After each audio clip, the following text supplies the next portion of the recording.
Bueno, indudablemente la semana pasada y aún hoy el país está conmovido por el triple narcofemicidio que ha ocurrido en Florencio Varela, en el cual dos jóvenes y un adolescente, Brenda Moreno y Lara, fueron salvajemente abusadas, torturadas, asesinadas y luego enterradas por una banda narcotraficante que operaba en la zona. Desde el principio nosotros caratulamos de alguna manera a este crimen como narcofemicidio porque tiene todas las características de un ajuste de cuenta narco, pero aparte con particular saña por tratarse de mujeres y adolescentes de alguna manera de barrios vulnerables, eh, donde digamos estas bandas narcotraficantes han florecido. Ya vienen floreciendo hace mucho tiempo, no, la verdad, pero han florecido a pasos agigantados al calor del retiro del Estado Nacional, del retiro de políticas públicas de contención, de oportunidades de trabajo, del desempleo, de la recesión, que va generando un caldo de cultivo de descarte, sobre el cual después Cime se va a explayar, un caldo de cultivo de descarte donde las principales víctimas de esta cultura del descarte, sobre la cual alertaba el Papa Francisco, son las mujeres de los barrios pobres y más vulnerables y particularmente las jóvenes. Eh, Claramente, Francisco, recuerdo que en el 2015, en una carta bueno, yo publiqué y que tuvo mucha repercusión, se generó toda una polémica, en aquel momento ya advertía que ojalá estemos a tiempo de frenar el avance de la mexicanización de la Argentina. Cuando hablaba de la mexicanización no se refería a un término estigmatizante, sino que se refería concretamente a el crecimiento exponencial del narcotráfico, tanto desde el punto de vista de convertir a la Argentina como uno de los principales países exportadores de estupefacientes, el principal de Sudamérica y uno de los tres más importantes de América Latina, sino además con todo lo que iba derramando, digamos, en las periferias de los barrios populares, donde el Estado, de alguna manera, no tenía una reacción de prevención, tampoco de contención, ni tampoco de persecución del delito, porque se iba generando un circuito de mafiosidad. Circuito de mafiosidad significa obviamente una connivencia de fragmentos de sectores del Estado, desde los más bajos hasta los más altos en algunos casos, a lo largo y a lo ancho del país, que permiten de alguna manera que el narcotráfico se mueva por los barrios con total impunidad. Tiene razón el gobernador Axel Kicillof cuando caracteriza que este es un fenómeno transnacional, que este es un fenómeno federal, que este es un fenómeno que ocurre de Ushuaia a La Quiaca, que es un fenómeno que hay que atacarlo de manera coordinada e interinstitucional. Y a eso le agregamos una corroboración científica, que el crimen organizado no puede avanzar si no es mediante la complicidad estatal de alguna manera o la connivencia de algunos sectores del Estado. De hecho, en el barrio donde vivían estas tres jóvenes, ya desde hace tiempo que estas bandas operaban con total impunidad, vendiendo droga, tratando de contaminar a pibes y pibas en situación de desesperación, utilizando páginas virtuales para tratar de alguna manera de ofrecerles una salida a través de la caída en la prostitución, y digo la caída en la prostitución porque no se puede considerar a la violación sistemática de una mujer como trabajo. Y claramente, bueno, este es el contexto en el cual se desarrollaron estos hechos y poco importa si se quedaron con una parte de droga o si se quedaron con una parte de dinero. Acá lo que importa es que no hubo una prevención a tiempo, no hubo una contención a tiempo, y además hubo un asesinato planificado con todos los recursos propios de una banda narco, digamos, una camioneta, otro vehículo que lo seguía, una casa operativa, un lugar donde se cava una fosa mucho antes, digamos, que se perpetrara crimen, una transmisión en vivo para 47 lugartenientes. Bueno, en fin, tenemos todos los condimentos de alguna manera de lo que pretende ser una especie de pedagogía del terror, una especie de terror, digamos, hacia la propia banda, y hacia otras bandas respecto a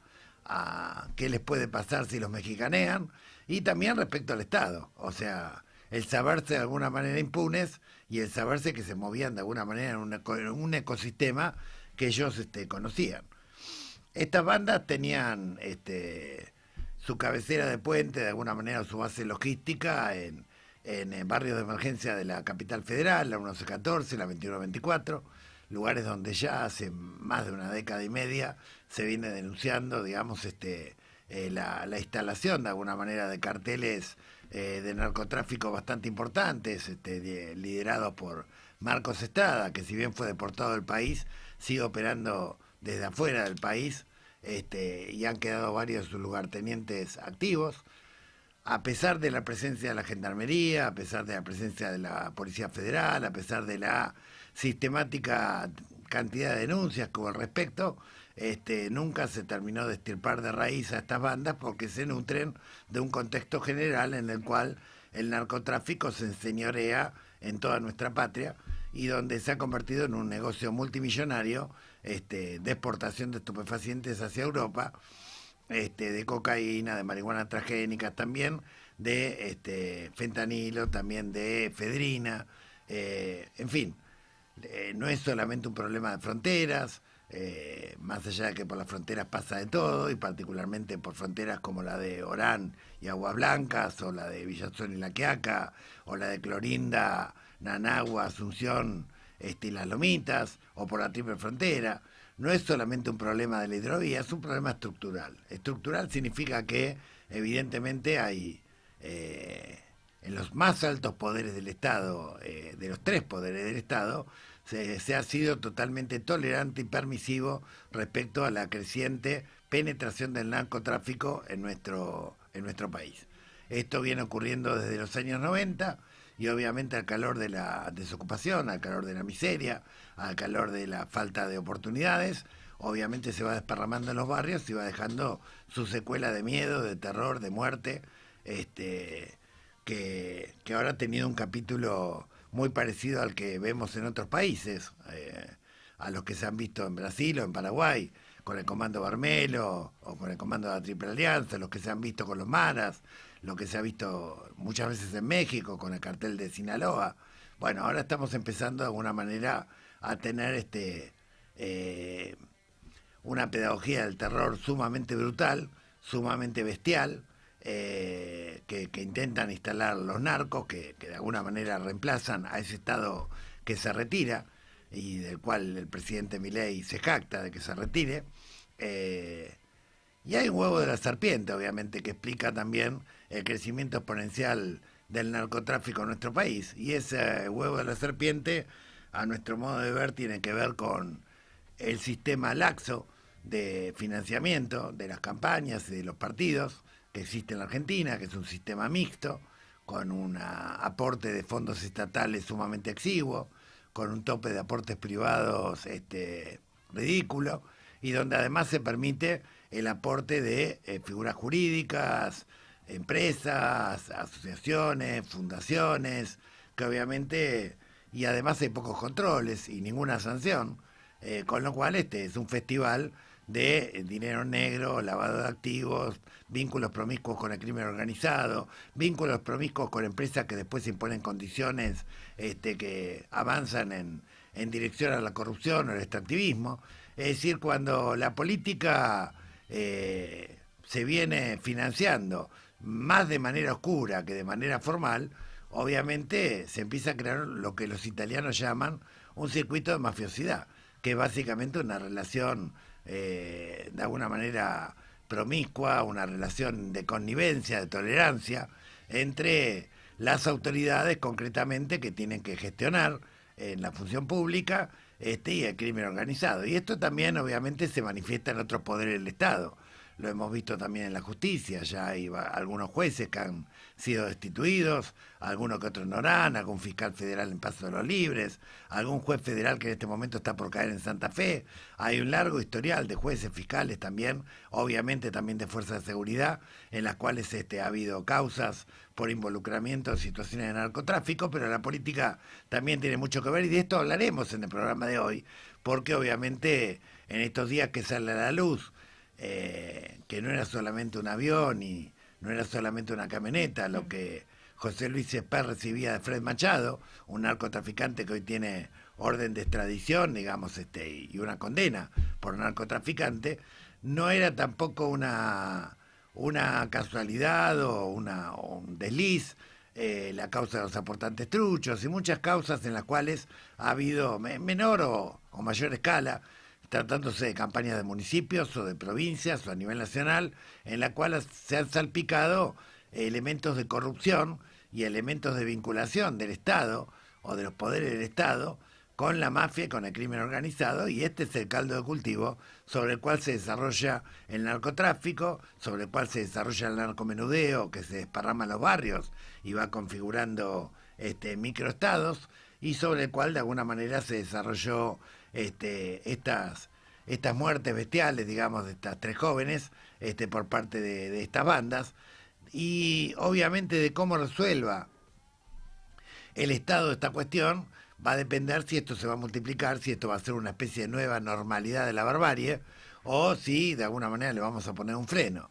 Es saludable la reacción de los movimientos feministas, de las organizaciones sociales, que han reaccionado rápidamente y que han de alguna manera señalado gran parte de los problemas que están ocurriendo en los barrios populares y particularmente cómo lo sufren las mujeres y particularmente las jóvenes y adolescentes, pero también es indispensable que el Estado vaya más allá del pequeño J. Esto es obviamente algo que excede largamente a los autores de esta masacre, porque estas bandas se retroalimentan de gran narco, y el gran narco obviamente hoy financia la política, el gran narco lamentablemente hoy ingresa por todos los poros, el gran narco tiene a la hidrovía, tiene a las fronteras, tiene a las pistas clandestinas de aterrizaje, tiene a los puertos de San Lorenzo, tiene a los puertos de Buenos Aires o de Bahía Blanca, entre otros, digamos, como lugares a través de los cuales se generan negocios multimillonarios de exportación de estupefacientes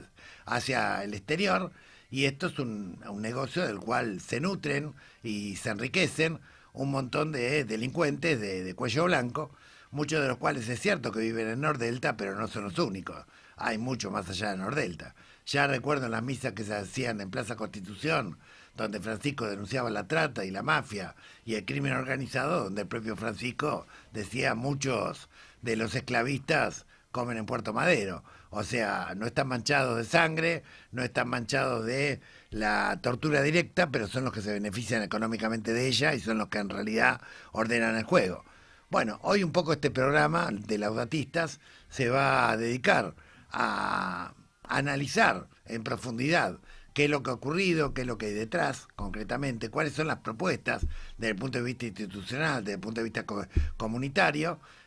para poder enfrentar esta narcomafiosidad que se ha instalado en la Argentina, que llegó para quedarse y que si no le ponemos un freno a tiempo, vamos a situaciones como las que Francisco temía, justamente la mexicanización del país, y no hablando del México actual, sino hablando de aquel México en el cual todos los días era noticia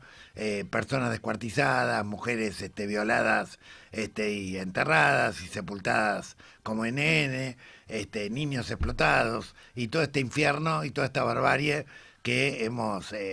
ha conmocionado al país, que no es la primera vez que ocurre en la Argentina, pero sí es la primera vez de alguna manera que sacude los cimientos de la sociedad argentina, y en buena hora, porque ahora hay que reaccionar, y esto más allá de si ocurrió en Buenos Aires, si tiene base en Capital, etcétera, etcétera, es un problema estructural. Naciones Unidas, no un diario opositor oficialista, Naciones Unidas ubica a la Argentina hace muchos años como país principal de exportador de estupefacientes hacia Europa, y además como uno de los principales países de tránsito. Lo viene lo viene planteando hace varios años, hace más de 15 años concretamente, con lo cual no estamos descubriendo nada nuevo cuando decimos que obviamente el avance del narcotráfico y su desparramo o su, de alguna manera, ramificación en los barrios populares es también funcional a un proyecto de saqueo, ¿no? de saqueo, porque obviamente cuanto más tejido social roto hay, cuanto más corrupción y mafiosidad hay, cuanto más descomposición social hay, obviamente eso es funcional a el saqueo de los recursos estratégicos de nuestra patria. Eh, Parece que la DEA mira para otro lado, o más bien regula lo que ya existe. En fin, acá están ocurriendo cosas que nosotros vemos que obviamente ocurren tan profundamente y ocurren desde hace tantos años que a esta altura del partido nadie se puede hacer el distraído, y un poco vamos a analizar esto en profundidad hoy en Laudatistas, y honrando la memoria del magisterio de Papa Francisco, luchando contra esta cultura del terror, contra esta cultura del descarte.